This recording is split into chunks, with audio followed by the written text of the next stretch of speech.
Did you know a queen almost tore the Roman Empire in half, and almost nobody today knows her name? Her name was Zenobia, Queen of Palmyra, a desert city in what is now Syria. In 270 AD, Rome was in chaos. Constant wars, dying emperors, crumbling borders.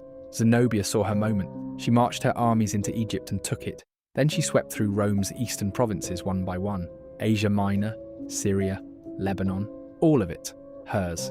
She declared herself Empress of the East and minted coins with her own face on them. Rome had lost nearly a third of its territory to a single queen.